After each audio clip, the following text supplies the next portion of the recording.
Hello and welcome to another Tabletop Games blog Saturday review. Ensuring you can continue to stock the display cases with new exhibits while also being able to pay your loyal and hard-working staff is very hard. It is all about getting as many people through the door to raise income, as well as have a better chance of attracting funding to see you through another month. However, at the moment, your museum isn't in great shape, and you need to expand to make room for more exhibits, which in turn should attract more visitors. Well, nobody said it would be easy in Curators collection Conundrum by Worldshapers. It is interesting to see a game that puts you in the shoes of a curator for not so wealthy museum, as it says in the description. The theme alone will spark interest for many people, especially given how popular excavation themed games seem to have become. Add to that the fact that Curators is a polynomial tile-laying puzzle with an interesting action selection mechanism and a small amount of resource management, and you get a game that will be suitable for a wide range of people.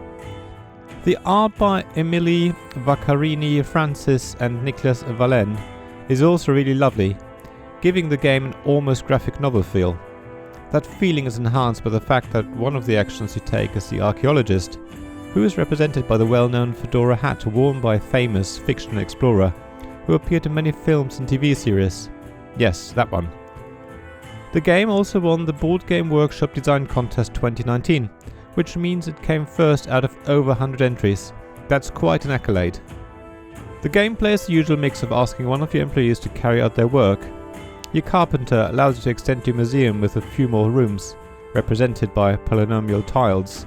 You can also send out your famous archaeologist to recover artifacts from archaeological site, or you can ask a collection manager to buy artifacts from the auction house.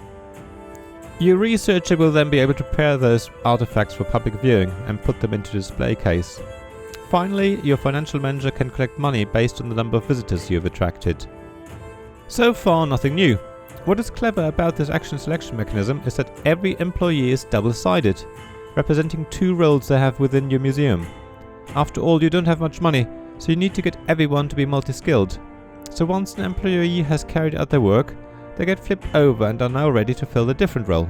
If, at any time, you have two employee tokens that display the same role, you can put both into action at the same time, thereby making the action twice as strong. That is a mechanism I hadn't come across before, and it makes for a really interesting puzzle. You're constantly trying to chain your actions so that you eventually have everything in place to double them up. However, it can also create a situation where none of your employee tokens show the action you need on your turn, forcing you to take a different action, thereby delaying you by one turn, which can really slow you down. That puzzle alone isn't enough though. You also have so-called contract cards that want you to expand your museum in a certain way. The polynomial sections you can add to your museum are divided into squares of one of three colours. So you need to take the right shape with the right colours and line it up with the existing tiles, so that the picture on your contract matches up with your museum. It's quite tough for people who aren't very good with this sort of spatial puzzle, but I really enjoyed it. Curators really is a mix of puzzles that you need to keep control of.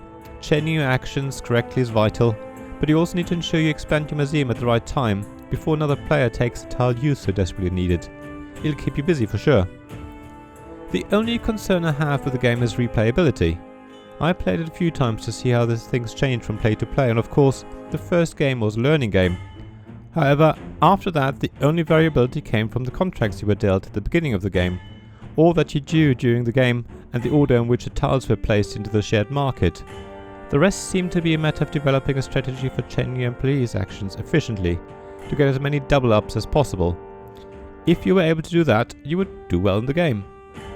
Yes, there are some tactics required when other players clear the auction house of the artifacts that you wanted to buy, or the tile that you wanted for your own museum. So Curators can be quite high in player interaction. However, overall the game is really enjoyable. It's relatively easy to learn, and once you have played a few turns, it flows really quickly. It plays really quickly actually, so playing 2 or 3 games in one session isn't difficult. I would recommend you have a closer look at Curators and see for yourself what you think. It's definitely worth it. Thank you for listening to this Tabletop Games blog Saturday review podcast. Please check the description below for links mentioned in this episode, as well as to the written version of this article on the blog. If you enjoyed this episode, please subscribe, give us some stars or leave a review.